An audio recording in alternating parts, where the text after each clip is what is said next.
Lansing, Michigan, a capital city located right next to one of the state's largest universities.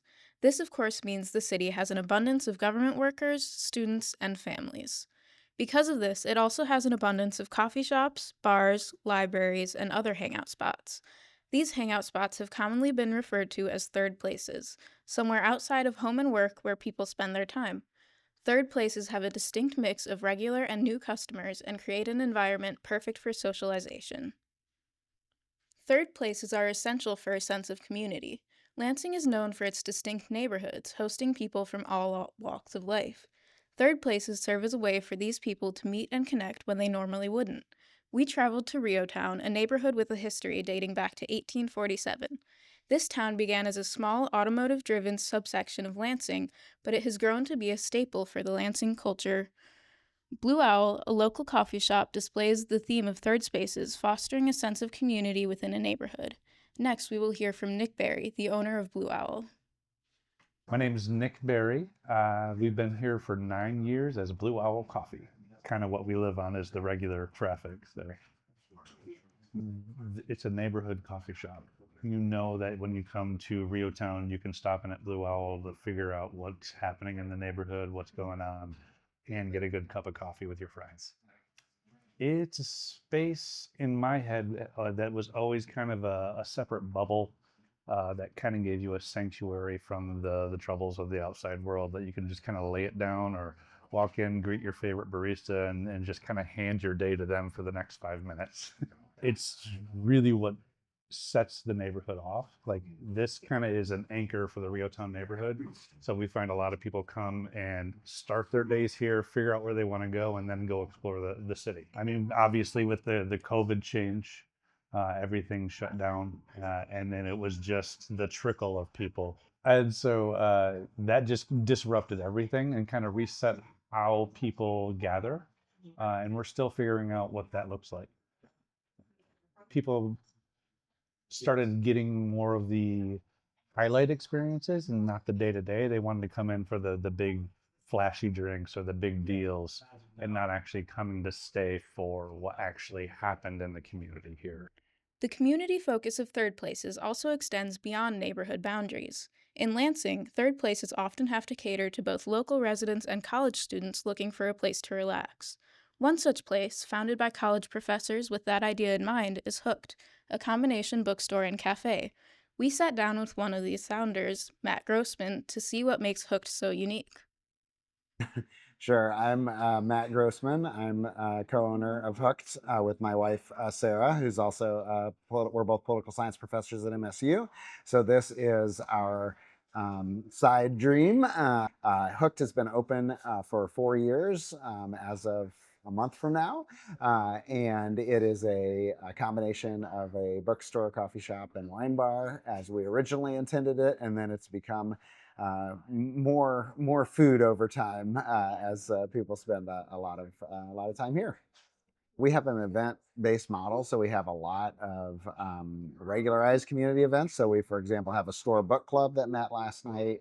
We have a store collage club, which is one of our more surprisingly popular events lately. We do a monthly euchre tournament, so we're in the Michigan card games as well. So all of those things have kind of little individual separate communities, and then Hooked as a whole definitely has lots of people who come in every day or every week. And then we also kind of have an extended community because we have students that work here or have worked here. We have people who spent a lot of time studying here who come back. The combination is really unique. We have a good bookstore community in Lansing. We have a good coffee shop community in Lansing. We have a good bar community in Lansing. But we're kind of a place where we mix those things and where people really do like to see the events and the community engagement that we do, and we have people come in. So often people will come, say they know an author who's speaking, or they join a euchre tournament, and then they say, oh, actually, this space is pretty nice, and we will come here more often. I'm an academic, so I'm comfortable with the kind of old history of this idea that we have beyond work and home, we need other places that we can congregate. But we also opened, this was planned during the pandemic and opened shortly after. So I'm also, we've always been sort of hyper focused on the idea that there's a deficit of people actually getting out together and sharing space with one another and getting to know people face to face. And so this has also always been kind of a place for that. In the post-pandemic era, when people kind of lost that regular communication, when a lot of offices are still not at full strength, including at the university, where people don't necessarily come in every day, and so they need other places to even see their colleagues or fellow students, much less other people. We also have a more particular conceptualization, which is kind of linking Lansing and East Lansing. This space was always kind of engineered to try to bring those communities together. As you know, students don't always venture very far into Lansing, and so we kind of coax them a little off campus to interact with some people from Lansing. And then similarly, not a lot of people come from downtown Lansing or from the neighborhoods in Lansing to campus, but many of them still see this as the east side of Lansing, and so they come over here. So we're able to integrate those communities more specifically. We serve a lot of introverts, people who read a lot. So that tends to not be the community that is, going to bars all the time or kind of wanting to prioritize getting together in person. And so we're a nice kind of intermediary there because we combine alcohol and coffee. You can have groups that get together that either are of mixed ages or just have people who don't drink and people who actually want to drink when they go out. We also our customers are probably 75% women. So we have groups of women who might not feel comfortable going out together at East Lansing downtown bars, for example, who get together here and feel quite comfortable doing that.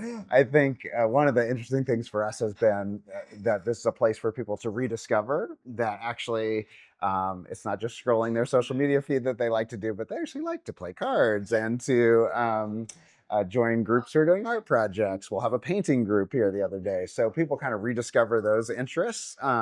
So I think we're viewing it a little more, just from that conversation, a little bit more like a generational project too, of connecting people, but also getting people to rediscover things that they like to do in person. Third places often go even further beyond their focus on community. Many have secondary purposes, such as a bookstore or even an adoption agency. Constellation Cat Cafe is a combination of a cat adoption center and a coffee shop located on Cedar Street in Lansing's Old Town. This unique dynamic began as a small concept that has turned into a flourishing business that has found almost 3,000 cats a home since their opening. They allow you to interact with adoptable cats while having a cup of coffee. We visited with Paula Crow, Director of Operations and Outreach, to see what makes this third space thrive. So my name is Paula Crow. I'm our Director of Operations and Outreach. I work for Constellation Cat Cafe, but we do have a lot of regulars, especially with our volunteers, that come in and help us with the cats. We do get MSU students or college students needing to distress in the cat room. Yeah, cats are the biggest draw, and they're still the biggest draw because they're too adorable. But I know like our coffee shop side has really expanded, so people are just coming in for coffee and really taking, especially in this location, kind of coming together like on the cafe side. We had a puzzle on one of the tables that somebody started, like one of our customers started, and then it just stayed on the table for weeks and people came in and started contributing to the puzzle, which was really cool. Very fortunate our social media has a pretty good following. So that's where people can get updates on the cats that we have and just kind of our mission and the biggest updates with like adoptions. So yeah, we're fortunate for the community that we have on social media. That's like our #1 marketing tool for us to use because we're a nonprofit. So it's definitely like the cheapest marketing tool that we have, but it highlights our adoptable cats on there. So we'll have like guests come in to be like, well, I saw this cat on your socials, and so they wanted to come in and meet him. But it's cool. We have a pretty high adoption rate. It's about 5 to 10 cats per week that end up getting adopted out, which is really cool. Most of our daily business is just people coming in just to hang out with the cats or order a cup of coffee. And then there's some people that they come in, they weren't even thinking about adopting, and then all of a sudden they fall in love. So then that brings them back in the future in the next couple weeks to do the adoption process. But we have, because we have the coffee shop side and then the cat room side. With our being a nonprofit, like our main mission is to help our rescue partners, Happy Feet and Saved by Zaid, with capacity building. So they only have so much space, so we're able to offer this additional space where cats can hang out. The food for the cats while they're here, any of like the enrichments, any like care that they may need that we can provide. So I think, and even with our staff too, like the people that work here are very passionate about helping cats and just like connecting with the community in that way.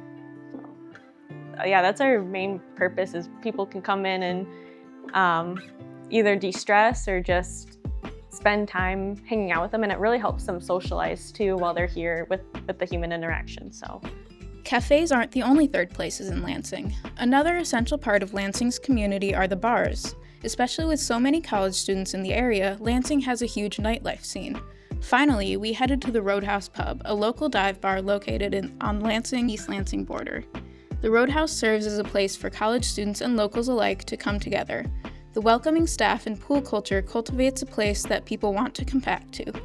We visited with Marco and Ray, a couple who have woven the Roadhouse into their weekly routine.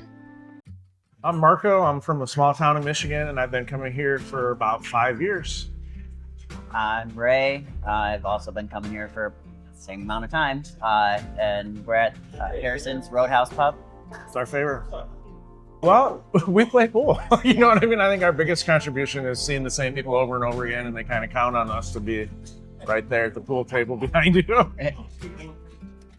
It's like where our friend group is at the end of the day. You know, like we've been to other places, like personally, we look for the pool table. So that's kind of like something that I'm looking for at the bar, and we just play with the same people. I don't mean to point them out now, but we always recognize somebody here. Whereas if we go other places, it can feel like just another pool table. You always see the same guys here. There's like 5 or 6 kind of core ones that are here almost every time you come, and they're nice and friendly and make you feel good and want to be here. So I think that's a big part of it. Oh, we have the pleasure of working with each other and living together. So I think having someplace we can go and lose our mind into the alcohol, just getting into the pool table, and just, you know, camaraderie, friendship, and not be at each other's throats over what didn't get done today at the house or what didn't get done at work. And you know, and then we carry that back to the house with us, where after we've played pool, you know what I mean, or came out, the subject has changed and we're like friends again instead of frenemies. Like my mom is actually a waitress, so I grew up in the restaurant, kind of saw it from her eyes, the sense of community that was really there. So like all the people I knew in town were people that had been initially pointed out to me as a customer. My mom would say, oh, this is so-and-so or whatever. And so I think I kind of carry that with me, where like a lot of the people that we know are friends that we've actually met here. Gone golfing with them, gone to do other things. I don't think we've been to any Disc weddings. golfing. Yeah, just Weddings. golfing. So for us, it's important. It's our friend group. There is always changes, because being so close to campus, you have a new student group basically that's around the bar age every year, but like the workers and the locals are pretty much all kind of the same that they've been for the last 5-6 years. Although it does make us feel good to get pointed out. Like sometimes we don't really know people all that well, but then they give us that hug and they're like, oh, it's so great to see you again. And that makes us feel welcome. Third places are an essential part of Lansing's culture. They build and foster community, bringing people together and serving as an escape from the stress of work and home. In a time when social media has taken over and staying inside is more common than ever, Third places are keeping face-to-face connection alive.